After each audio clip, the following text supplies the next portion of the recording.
दत्तक पुत्र म्हणून स्वीकारलेला बाप शेत हिस्सा देत नाही, शिवाय पत्नीच्या दवाखान्यासाठी पैसे सुद्धा देत नाही।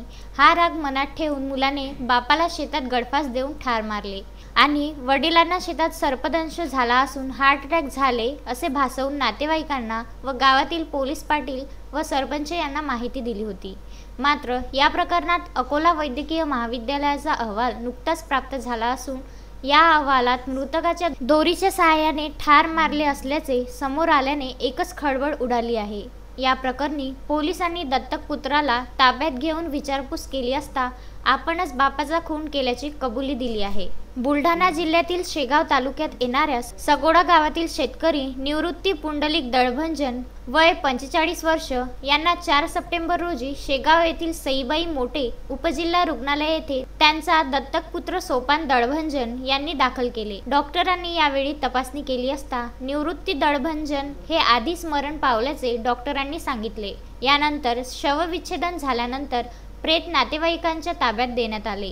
मात्र या प्रकरणात मंगळवारी रात्री उशिरा अकोला वैद्यकीय महाविद्यालयाच्या फॉरेन्सिक तज्ज्ञाचा अहवाल नुकताच प्राप्त झाला असून या अहवालात मृतकाला दोरीच्या सहाय्याने ठार मारले असल्याचे समोर आल्याने एकच खळबळ उडाली आहे। सगोडा गावामध्ये राहणारे शेतकरी निवृत्ती दळभंजन हे त्यांच्या शेतात चारा आणण्याकरता गेले होते घरून, परंतु ते उशिरापर्यंत घरी परत न आल्याने त्यांची शोधाशोध सुरू झाली। त्यांच्या कुटुंबाने त्यांची शोधाशोध केल्यानंतर त्यांचे डेड बॉडी त्यांच्या शेतामध्ये मिळाली। अशी माहिती पोलीस स्टेशनला मिळाल्यानंतर प्रेत सामान्य रुग्णालय येथे आणण्यात आले। त्या ठिकाणी पंचनामा कारवाई दरम्यान पोलिसांना त्यांच्या गळ्यावर लिगेचर स्ट्रँग्युलेशन असा मार्क दिसलेला होता।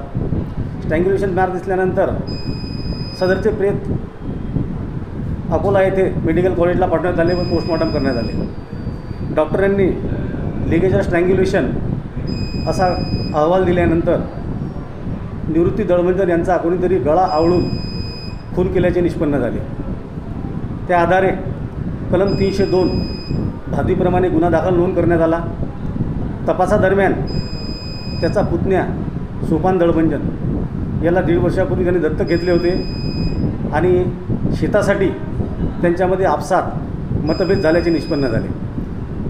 त्या हेतूने सोपान दळभंजन याने निवृत्ती दळभंजन याच्यावर पाळत ठेवून तो शेतात एकटा असल्याचे पाहून दोरीने त्याचा गळा आवळून खून केल्याचे तपासात पुढे आलेले आहेत। आरोपी सोपान दळभंजन याला गुन्ह्यात अटक केलेली आहे आणि आज त्याचा कस्टडी रिमांड घेत गुन्ह्याचा तपास सुरू आहे।